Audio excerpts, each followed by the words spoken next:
भूलेंद्र पाल सिंह एक छटा हुआ गुंडा है और अपराध वह बहुत पहले से कर रहा था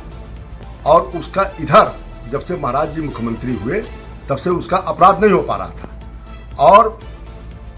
सोशल मीडिया के माध्यम से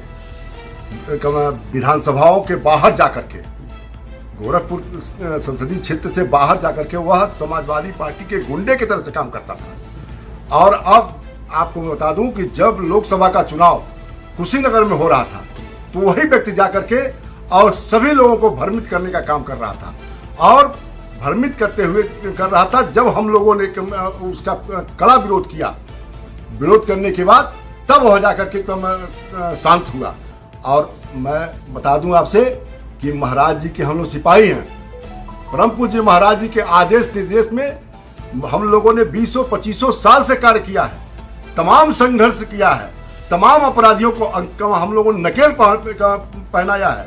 भूलेंद्र सिंह किस खेत का मूली है, वह परम पूज्य महाराज जी के ऊपर अगर अभद्र टिप्पणी किया है, जैसा सोशल मीडिया के द्वारा हम लोगों को जानकारी हुई है, हम सभी कार्यकर्ताओं का एकदम खून खौल रहा है। और मैं बता दूं,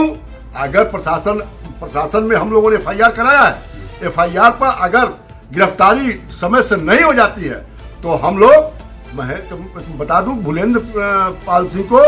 किसी भी कंदरा में रहेगा उसको खोज करके सजा देने का काम करेंगे। हम परम पूज्य महाराज जी हम लोगों के आस्था के प्रतीक हैं, हम लोग के भगवान के रूप में हम लोग मानते हैं, उनके आदेश को हम लोग ब्रह्म लकीर के रूप में मानते हैं। ऐसे व्यक्ति के ऊपर, ऐसे हमारे आस्था के ऊपर करोड़ों हिंदुओं के विश्वास और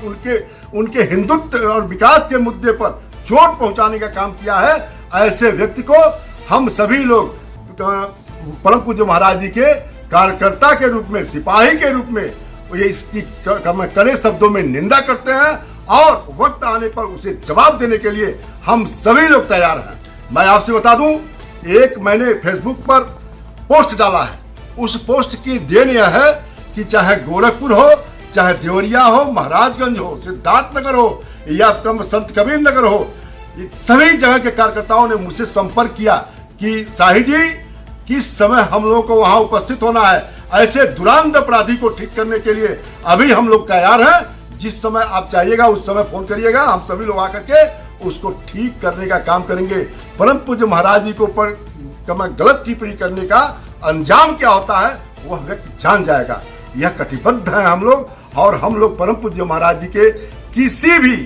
भी रूप में कोई भी व्यक्ति हो, कितना भी बड़ा व्यक्ति हो, अगर अपराधी का संरक्षण करता है उसे भी बर्दाश्त नहीं करेंगे। साथ ही साथ उसको सबक सिखाने के लिए प्रशासन तो खुद ही सक्षम है। अगर प्रशासन से कहीं चूक होती है तो हम लोग तैयार हैं उसको सबक सिखाने के लिए। और परम पूज्य महाराज जी के नेतृत्व में जो हिंदुत्व और विकास एकदम चरम सीमा पर चल रहा है, हमारे परम पूज्य महाराज जी को उत्तर प्रदेश ही नहीं तमाम प्रदेशों के लोग यह कहते हैं कि हमको योगी जी जैसा मुख्यमंत्री चाहिए। और इस व्यक्ति के आचरण से हमारा यह जनपद ही नहीं हिंदू भी अपमानित हुआ है, और अपमान हम बर्दाश्त करने के कभी आदी नहीं रहे हैं। अपमान का जवाब देने के लिए हम लोग तैयार रहते हैं। मुख्यमंत्री के पहले हम लोग के गोरखपीठाधीश्वर हैं और वह आस्था के केंद्र हैं, वह मेरे सम्मान है, मेरे अभिमान है, उनके निर्देश में हम लोग कार्य करते हैं। और ऐसे व्यक्ति के साथ जो इसने काम किया है वह घोर आपराधिक काम किया है, निंदनीय काम किया है। हम इसकी भर्त्सना करते हैं और साथ ही साथ प्रशासन से भी निवेदन करना चाहते हैं कि आपके थाने में, पिपराइच में और साइबर क्राइम में और हमने एम्स में, तमाम थानों में हमने मुकदमा करवाया है, हमारे कार्यकर्ताओं ने मुकदमा कराया है। उस पर अविलंब कार्रवाई करते हुए इसके अवैध कार्यों पर रोक लगाते हुए और दंडात्मक, कठोर से कठोर दंडात्मक कार्रवाई होनी चाहिए, जिससे आने वाली इसकी पीढ़ी यह सबक सीख ले कि कभी किसी हिंदू अगुआ को हमारे मठाधीश के ऊपर कोई अंगुली न दिखाने पावे, कोई देख न पावे। यह चीज सुनिश्चित करे प्रशासन, नहीं तो हम सभी लोग उसको दंड देने के लिए हर हमेशा परम पूज्य महाराज जी के सम्मान और आदेश और निर्देश की रक्षा के लिए हम लोग तैयार हैं। उनके सिपाही के रूप में हम लोग कार्य करते रहेंगे और उसको सबक सिखाने का काम करेंगे। देखिए,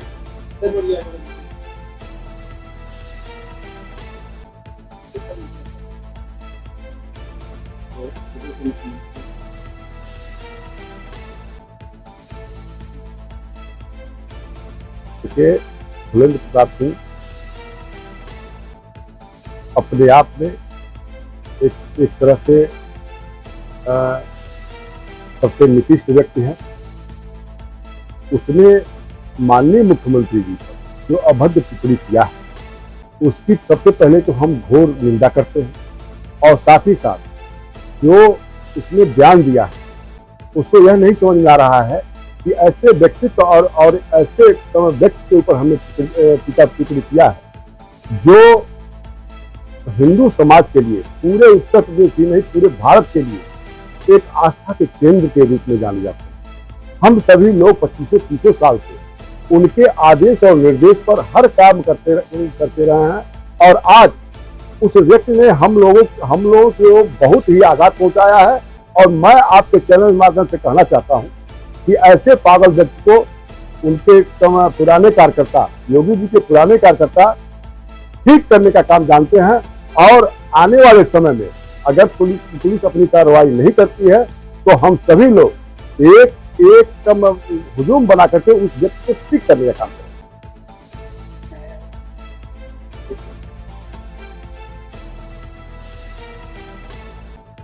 देखिए, इस व्यक्ति का काल चरित्र हम सभी लोगों को विधानसभा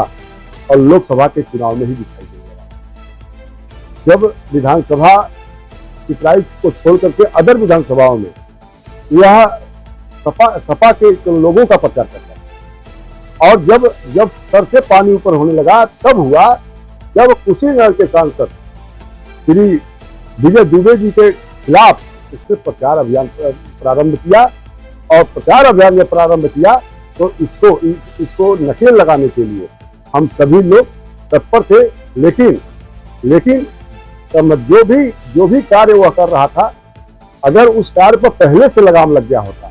पहले से ही अंकुश लग गया होता, यह कार्य हम लोगों को बहुत पहले कर देना चाहिए था, लग गया होता तो आज वह इतना घिनौना कार्य नहीं करता जो सीधे हम लोगों के आस्था पर ठेस पहुंचाया है। महाराज जी एक व्यक्ति नहीं है, हम लोगों के गोरखनाथ के पीठाधीश्वर हैं। हम सभी लोग उनको भगवान के रूप में जानते हैं, और भगवान के ऊपर जिस तरह से कुठाराघात उसने किया है तो उसका जवाब देने के लिए हम लोग तत्पर हैं। और मैं अपने पुराने सभी सिपाहियों, जो महाराज जी के पुराने सिपाही हैं, वह सभी लोग, आज मैंने एक अपने फेसबुक पर एक हमने डाला है, और डालने के बाद बलिया, देवरिया, मऊ, गोरखपुर, महाराजगंज, सभी जनपदों के लोग, सभी जनपदों के कार्यकर्ताओं ने टेलीफोन से हमसे संपर्क प्रारंभ किया कि यह घटना घटी है, शाही जी जैसा निर्देश हो हम लोग आकर के उसको ठीक करने का काम करेंगे। और अगर यह व्यक्ति अपने आप में योगी जी को कुछ कहने की क्षमता रखता है तो पहले अपने गिरवान में झांक के देखा कि उसके कुकृत्य किस तरह से रहे हैं। आज उसकी कुकृतियों का देन है कि वह ग्राम सभा का सदस्य नहीं जीत सकता। वह समाजवादी पार्टी को खुश करने के लिए जिस तरह से आरोप प्रत्यारोप लगा रहा है, गिरौना काम कर रहा है, और महाराज जी के ऊपर और इनके ओएसडी के ऊपर, बल्लू राय जी के ऊपर जिस तरह से उसने दोषारोपण किया है, यह निश्चित रूप से निंदनीय है। इसको हम लोग किसी भी कीमत पर बर्दाश्त करने वाले नहीं है।